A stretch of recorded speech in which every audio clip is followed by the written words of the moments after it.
Okay, Q&A. I had two Qs. Okay, both unrelated or related? Okay, yeah. Okay. I feel like I hadn't discussed all that much, and I don't have the opportunity to go into tomorrow with you. When is your approach when starting a sugya in Gemara? That's a good question. What is my approach when starting a sugya Iyun in Gemara? Like you Gemara, about it yourself for a while, and automatically adding around from the shonen. Yeah. So my first step is to go to the Rambam. It shouldn't be a surprise to you, right? Assuming that it's a sugya that's dealt with in the Rambam, and get a Bekius of Torah Shabbat Peh facts in that manner, and it's not always just the Rambam. Like I will, if it's in the question is what's my methodology? Okay, fine. So if it's in Torah B'Ksav, I'll start with the psukim, and then do like Torah Tamima or something like that. Hello. Then when I actually start the Gemara, and then that's the purpose of that is a couple of things. One is just to get the Bekius Torah Shabbat facts, but then the other thing also is figuring out the contours of the sugya, like what are the parameters of the sugya? Like sometimes you don't know whether this is one sugya or two sugyas. I don't know that. Can I ask what you're... Oh, sure. Yeah, hold on a second. So the question is, what's my approach for when I first start a sugya in Gemara for like initiating the Iyun? Yeah. My conception,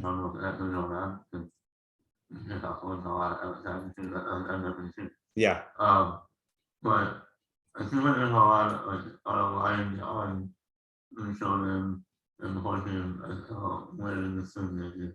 Yeah. So that's an important point, which is that, I was actually just talking about this with someone that in Pesach's Iyun Shir, even mid like sugya when he's going into it in depth, there will be new realizations for what is and is not part of the sugya. So that can only occur through the actual Iyun, but in terms of like casting the net, you need to know like how far to cast it and what you're casting, and that I just rely on my intuition when I go through the facts. Then with the Gemara, I do tend to stick with the Gemara and then Rashi and Tosfos for starters, but then it really depends on, I don't know, it depends on, I tend to err on the side of going in depth earlier, but I don't know if that's a good thing. In other words, like if I start to notice something, then I'll start the Iyun there, through Rashi and Tosfos, as opposed to probably what I should do is do more of the Gemara itself.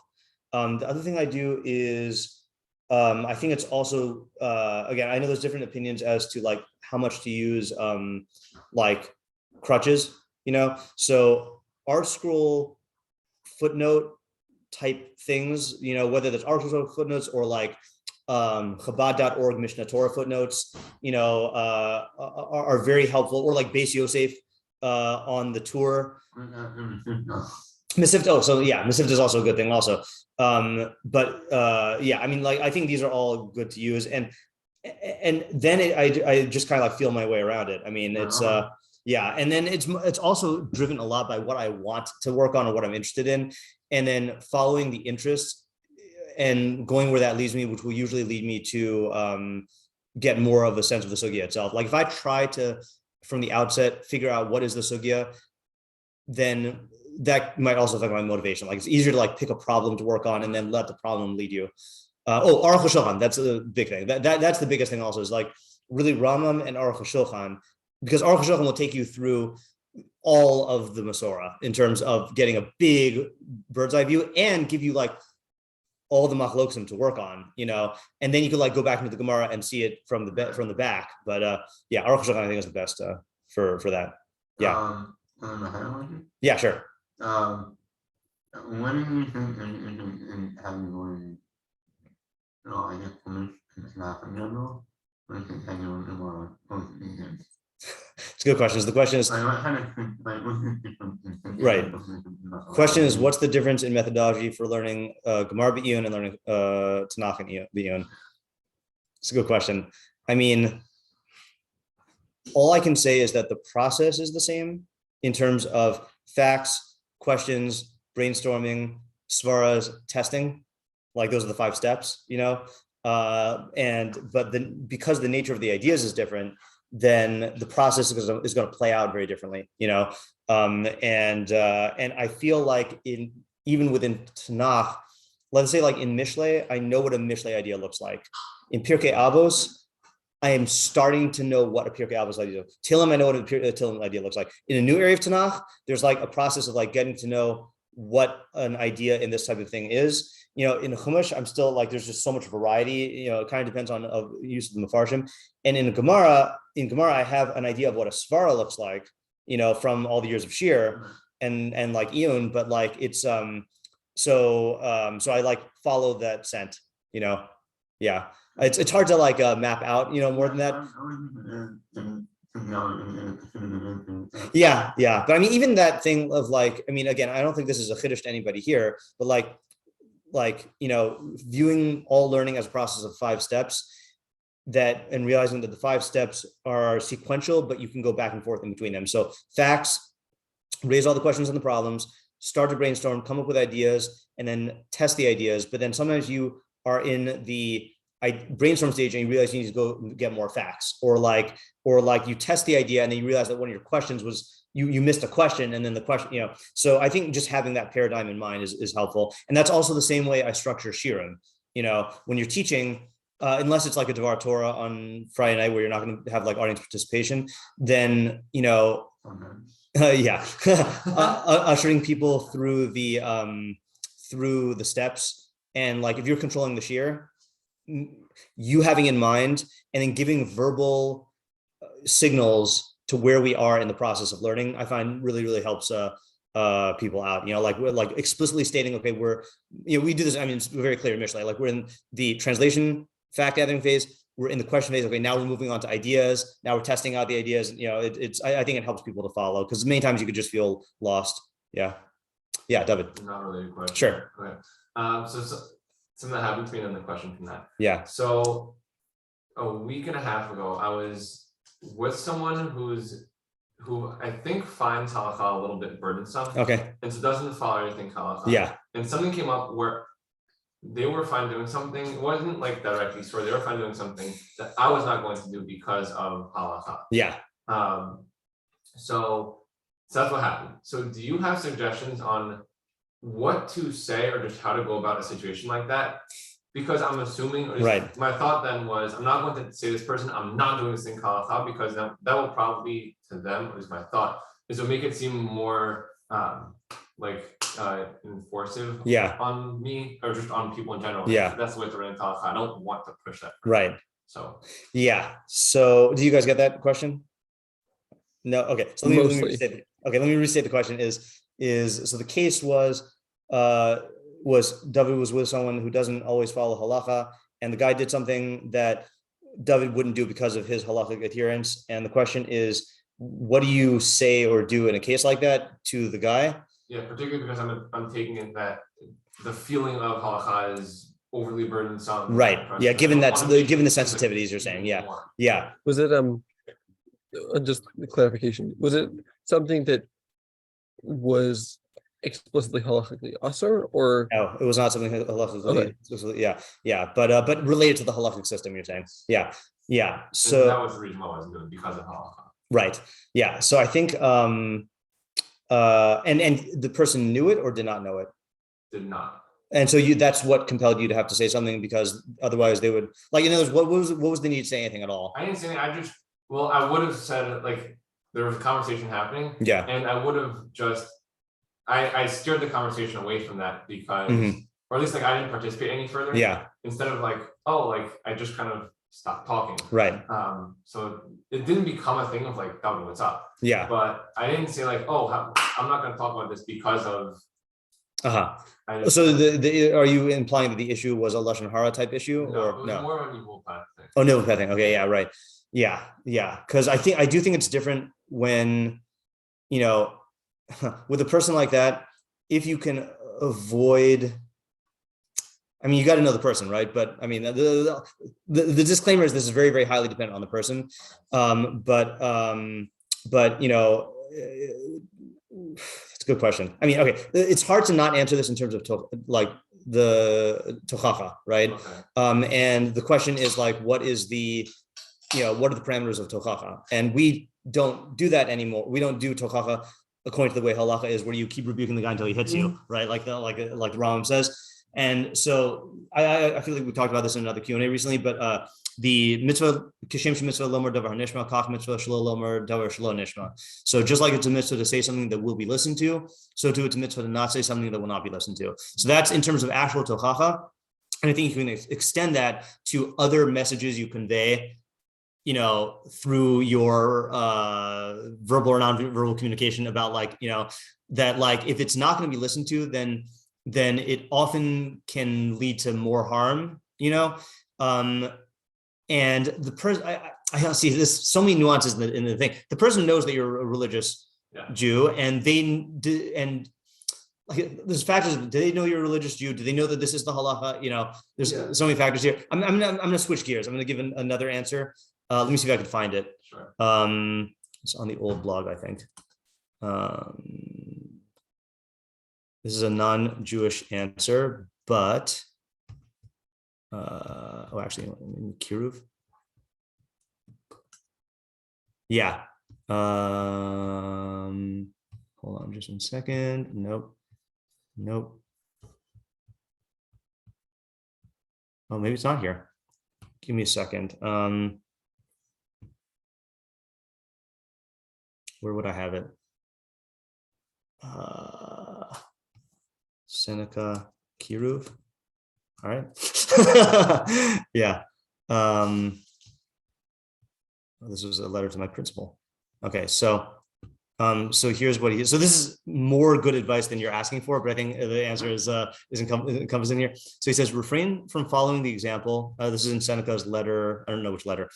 Refrain from following the example of those whose craving is for attention, not for their own improvement, by doing certain things which are calculated to give rise to comment on your appearance or way of living generally. So don't do stuff that draws attention to you're trying to live like this.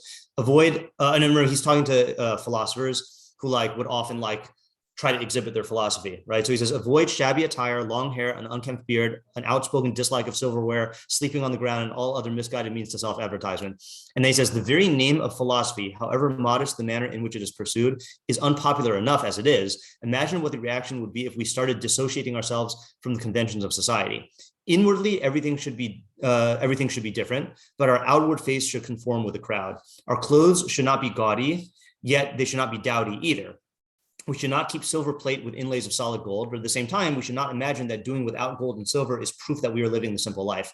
Let our aim be a way of life not diametrically opposed to, but better than that of the mob. Otherwise, we shall repel and alienate the very people whose reform we desire. We shall make them, moreover, reluctant to imitate us in anything for fear they may have to imitate us in everything. That's the line that I think is the key line, which is that if you, as a religious person, are being perceived in a way by a less religious person as though you are trying to impose your values on them, and they have this resistance, they're not going to want to imitate you in anything, because that's going to feel like you're winning or they're losing, or now this is going to be a slippery slope and I'm going to have to suddenly become religious. This is to me, especially as a high school teacher, this was the perfect stance to take, which is to not try to impose anything on them, and to not present my adherence to halacha in a way that feels like I'm imposing it on them, and that allows them, the other person, to be positively influenced by me and by my example in the most organic way possible that doesn't awaken the resistances. So I know that's not a specific answer, but I feel like that's the general stance that I think is good to aim for when being around people who are less religious than you, especially if they look up to you in any way as a peer or as a leader. That's been my guiding principle for a while. Okay. Yeah. So with all that, and if this is letter number 5. Yeah. Sorry. Yeah. Just with the if this is too particular and yeah. So then if it doesn't seem like I'm imposing it as much as just I say I'm imposing what to them may seem like I'm putting on myself and myself only, not telling them you guys can talk about, but I personally will not engage in this thing because of halacha.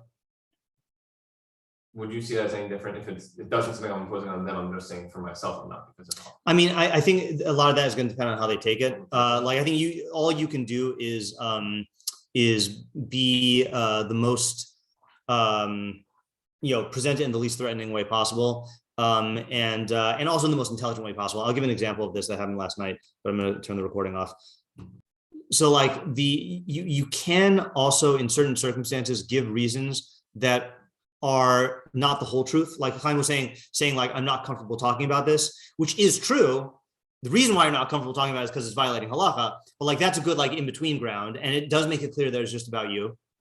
Another consideration just to throw into the mix here, which again, I don't know, this is quoted a lot in halacha and I don't know the halachic parameters, but I'm just throwing out the principle is that there are cases where we say, mutav shihi shogin v'al yuhu mezidin, that if the person doesn't know that this is usur and you inform them that it's usur and there's a chance that they'll keep on doing it, then you shouldn't inform them that it's usur, and the example of this that like I always stands out in my head, I've probably given this example before, is that we were spending a Shabbos with Rabbi Zucker, and we were in shul with him on Shabbos morning, and he saw a guy whose tzitzis were like completely broken on his talis, and this was a guy who he didn't know.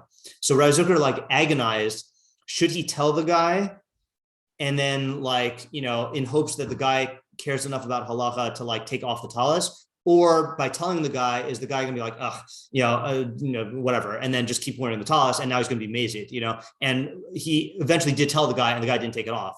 But like it was, like you have to make that cheshbon, and you never really know for certain. And so in a situation like this, like especially when the person has resistance to halacha, if telling them is going to make them, let's say, like double down on it or whatever, then that might be another reason to not frame it in terms of a halachic abstention, even if it's just a you thing. Yeah, right. Yeah, and again, look, at the end of the day, you're not responsible for like their decisions, but these are factors to take into account. When in an awkward situation like this. Yeah, the difficult thing is the devil is in the details. So much depends on the person, the timing, the particular case. Like let's say he really wants to talk about this particular thing versus it's just an incidental thing. Yeah. It's hard. Yeah. Okay, next question. Yeah. So I'm just letting you know I might have to go soon. Okay. What's the right way to relate to like a sudden, like I'd say like loss of money? Like the thing that I'm thinking about is recently I got a letter from the IRS that I owe $500 from 2020. Yeah. Which I feel like it's like the perfect example of like losing money like out of the blue, not like for any like specific benefit, just like right, like yeah. So first thing, which I don't even remember what I said, but I definitely had a podcast about a similar case when the IRS acts as an agent of God. This is on the July 20th episode of the Stoic Jew podcast, where I actually, let's see if I have Eov 120. Yeah, I don't remember the idea. I can't remember the idea just by looking at the sources. Actually, hold on. Let me just see if I can find it. Hold on a second. TSJ. Well, it looks like I should look at this episode because it seems like you had a very similar situation. Yes, I think I did. I don't even remember what the situation was. Hold on. All right, let's see here. So apparently I quoted, here we go. So I started with Epictetus on the Enchiridion, chapter 11. Never say of anything, I have lost it, but rather I have given it back. Okay, again, this is Epictetus being very like Epictetus-y. Has your child died? It has been given back, which is the Gemara we referenced with Rabbi Yochanan ben Zakkai, whatever that was. Was it yesterday? 2 days ago? 3? Yeah, with the Tanchumin, the comforting, right? That was at Rambam Bekius, I think. Yeah, right. So that I knew some still quoted it, and I guess it was or not quoted it, but said the same thing. Has your wife died? She's been given back. Has your land been taken from you? Well, that too has been given back. But the one who took it from me is a bad man, IRS. What concern is it of yours by whose hand the giver asks for its return? For the time that these things are given to you, take care of them as things that belong to another, just as travelers do an inn, right? So that's the thing, is recognizing that this is olam she'eno shalach. Like, the stuff is not yours. You've been given the use of it, especially with money, where the only like idea of money is utility, is it's a means of utility, where it's not even like, even the utility of it is not necessarily in your hands. Like, prices go up, or what, or you can't always buy what you want to buy. So what did I say here? So Iov, when he found out that his kids died, he said, Vayakom Iov, Vayikra es me'ilo. So this is after he found out that all of his property was destroyed and his kids died. Vayakam Iov vayikra es me'ilo, vayagas es rosho, vayipul artsav yishtachu. So Iov got up, tore his garment, tore out his hair, which is a machlokas about how could he do that. And so it's machlokas whether Iov was Jewish or not. Also the Malbim has this answer that he tore his garment for his kids, but he tore out his hair for the loss of his property, which is usher, but it's not like chukas akum, like like the formal isser, whatever. When he fell to the floor and he bowed down. And he says, Arum yatasimi betan imi. Naked I emerged from my mother's womb. Arum ashuv shama, and naked I will return there. That does not mean he's going to go back to his mother's womb. It means I'm going to go to the earth. Okay, that's just an expression. Hashem nasan v'Hashem lakach, yihi Shem Hashem mavorach. Hashem has given, Hashem has taken. Let the name of Hashem be blessed. And what's the poetic. Yeah, that is the classic phrase there. So Rav Yosef Kara says, Kilu Omer, Kol ma shenitel mimeni, lo misheli hefsadati. Everything, it doesn't say Mishlei, everything that was taken from me, it was not my own that I lost. V'lo misheli humas ish. And it wasn't my person who got killed. Shari kashiyatasi betnimi lo hevesi imi mamon. When I was born, I didn't bring money with me out of the womb. V'lo banim ubanos, and or children. Ella elokim hu nasanam. God gave them. Kish Amar David, Akshim Shamar David ki mimcha hakol, as it says, David in Divrei Hayamim, ki mimcha hakol umiyadcha nasanulach. From you is everything, and from your hand we are giving to you. That's talking about tzedakah. V'imhu chazar ulakam, and if God goes and takes them back, ma'ani bal hisraim al midazo. How can I complain about this? Kisharatza nasnam ukisharatza lakam. When God desires, He gives it. When He desires, He takes it. So obviously easier said than done. But I would say use this as an opportunity to reflect on this idea. That it wasn't yours in the first place. And you can't control it. Like there is, recognize that you had this feeling that the money was mine and I had control and now it was taken away. But no, you never had control over it in the first place. You never know that. So I'm sure I talked about this more in the actual podcast episode, but I don't remember what I said. It was probably something like that, but that's the short version of the answer. Yeah. Okay. Thank you. Yeah. I feel like I'm probably going to answer a little bit more in the Sunday Shir that Bli Neder I'm going to be giving on this is the Sunday Shir version of the metaphysical implications of stubbing your toe, which will be it's scheduled for the 4th of December for next Sunday. So hopefully I can address that then also. Meaning the Sunday after this coming Sunday. Sunday after this coming Sunday, yeah. Okay, good question though. Next question. Sure.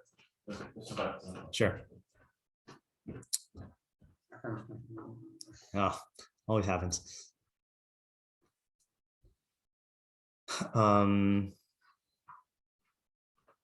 Yeah.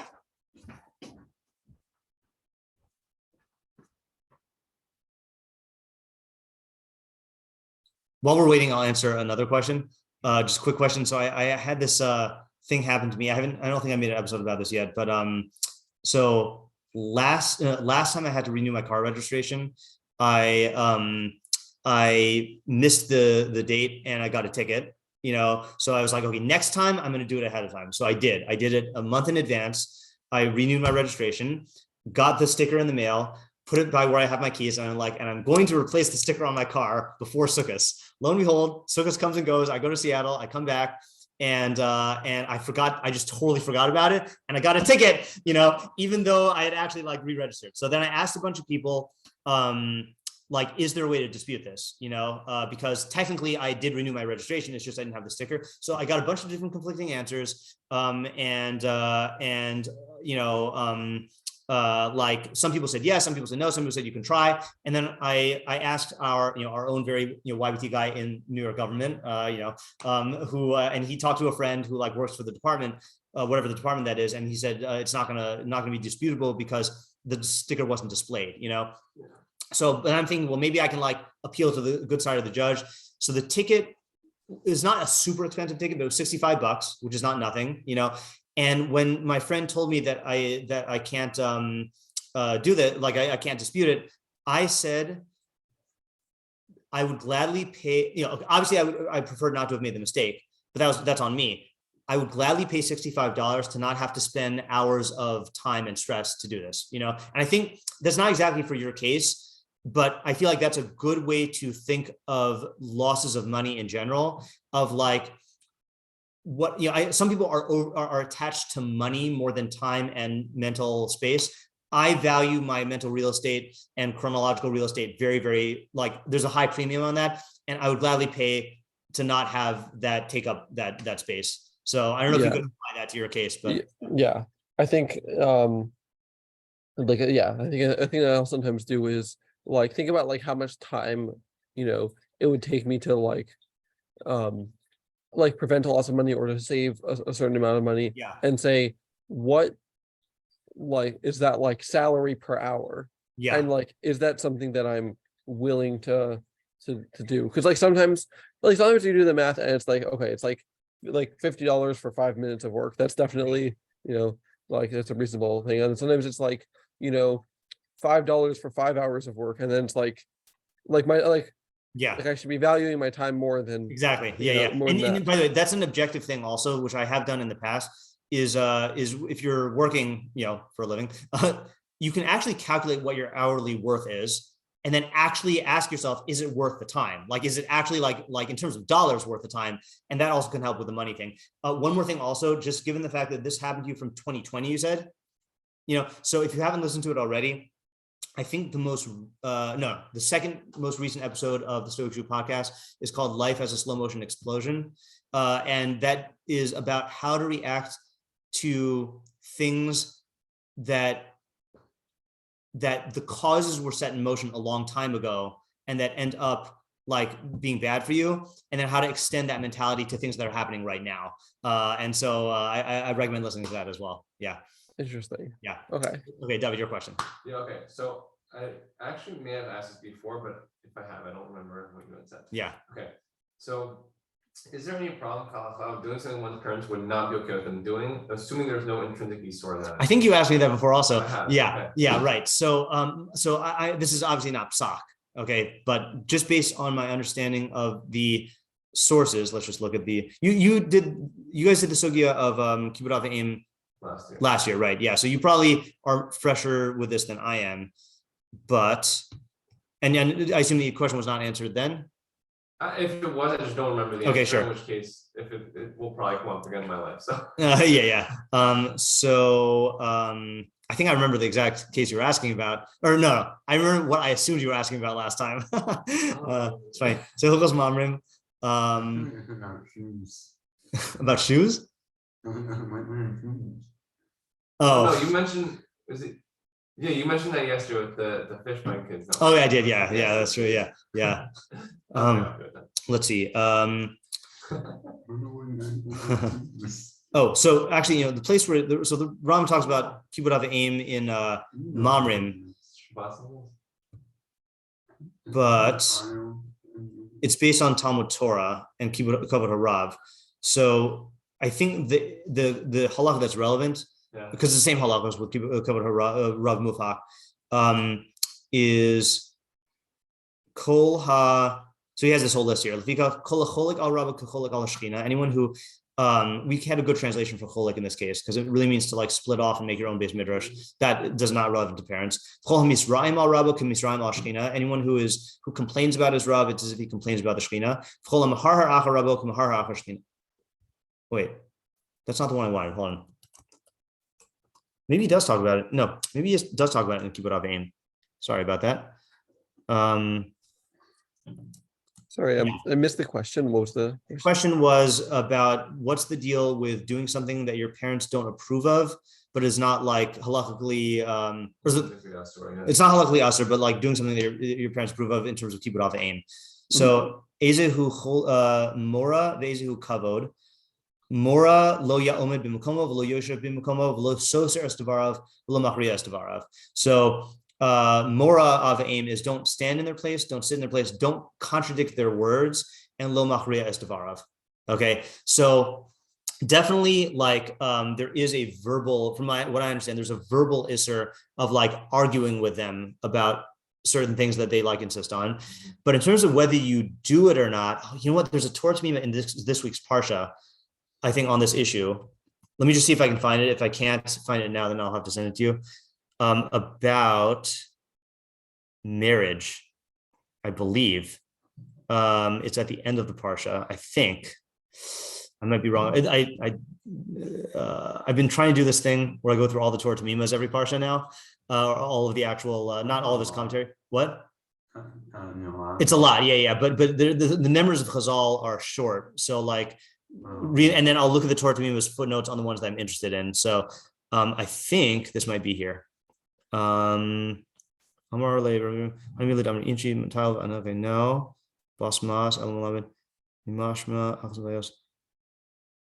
No. There's also the end of one of the other also about Yosef taking wives. Oh yeah, that does sound familiar. I think it's end of maybe either that or comment sheet. Okay, yeah. I think I'm gonna need the psukim.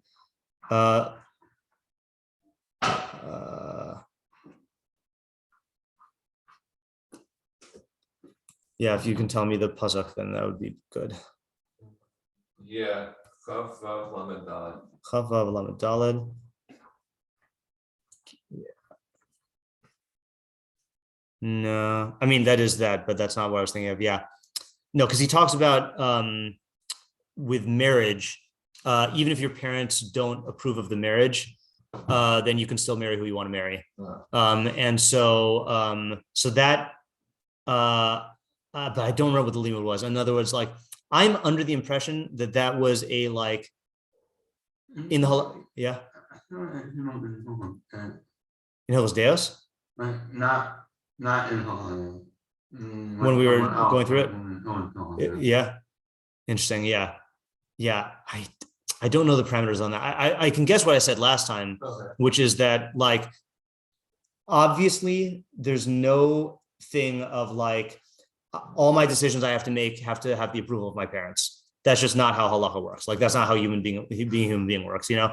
But that the isser has to do with like undermining their authority. And then the question has to do with like, yeah, right. And then the question would just have to do with like, what is the scope of their authority and what would constitute undermining it, you know?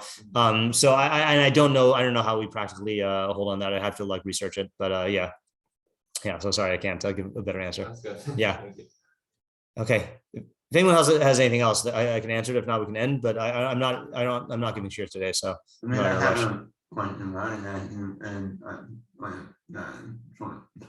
yeah. What would remind me what it was?